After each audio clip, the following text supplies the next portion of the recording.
প্রিয় নবম দশম শ্রেণীর শিক্ষার্থীরা, আশা করি তোমরা সবাই অনেক বেশি ভালো আছো। তোমরা বোর্ডে একটা অঙ্ক দেখতে পাচ্ছ, পদার্থবিজ্ঞানের দ্বিতীয় অধ্যায়ে মানে গতি, এই অধ্যায়ের একটা গুরুত্বপূর্ণ গাণিতিক সমাধান। এটা রাজশাহী বোর্ড 2016 সালে আসে, মানে সৃজনশীল প্রশ্ন। চলো আমরা কিভাবে প্রশ্নটা সমাধান করি।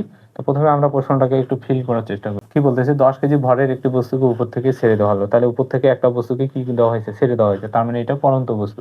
যেহেতু পড়ন্ত বস্তু, তার মানে এই সূত্রে অবশ্যই কি হবে, প্লাস।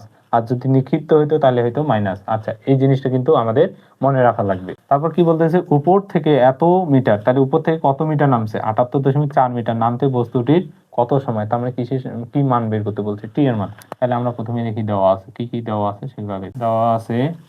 তাহলে ভর ইকুয়াল 10 কেজি, তারপর একটি বস্তুকে উপর থেকে ছেড়ে দেওয়া হলো। তাহলে উপর থেকে যেহেতু ছেড়ে দেওয়া হয়েছে, যেহেতু উপর থেকে ছেড়ে দেওয়া হয়েছে, তার মানে তার আদিবেগ অবশ্যই কি হবে, জিরো। আদিবেগ কি হবে, জিরো। এমনি স্থির অবস্থায় তার বেগ তো কি হবে, জিরোই থাকবে। তারপর বলছে যে উচ্চতা, তাহলে উচ্চতা ইকুয়াল 78.4 মিটার। তারপর আমরা জি এর মান তো জানি, অভিকর্ষ ত্বরণ g equal 9.8 metre per second square. তারপর কিসের মান বের করতে বলছে, সময় টি ইকুয়াল হোয়াট।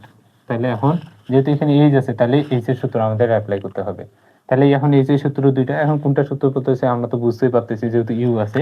তাহলে আমরা ডিরেক্ট লিখবো, আমরা জানি পরন্ত বস্তুর সূত্রে equal u t plus half g t square. ঠিক আছে, তাহলে আমাদের এইচ এর মান হচ্ছে 78.4, ইউ এর মান 0 ইন্টু টি এর মান হচ্ছে কত, টি এর মান তো বের করতে বলছে হাফ ইন্টু জি এর মান হচ্ছে 9.8, টি এর মান তো বের করতে বলছে টি এর উপর স্কয়ার। তাহলে 78.4 জিরোর সাথে গুণ করলে জিরোই হবে, তো এটা বাদ দিয়ে দিলাম। এটা যদি কাটাকাটি 4.9, তাহলে হচ্ছে 4.9 ইন্টু টি স্কয়ার।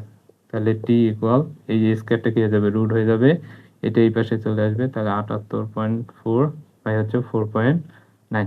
যদি আমরা ক্যালকুলেশন চালাই এটা, তাহলে ভাগ করলে হয় 16, আর রুট ওভার 16 মানে কত, 4। তাহলে অতএব সময় টি ইকুয়াল কত, 4। এটাই হচ্ছে আমাদের কি উত্তর। দেখো খুব সহজেই কিভাবে আমরা অঙ্কটা সলভ করব। আশা করি অঙ্কটা তোমরা বুঝতে পারছো।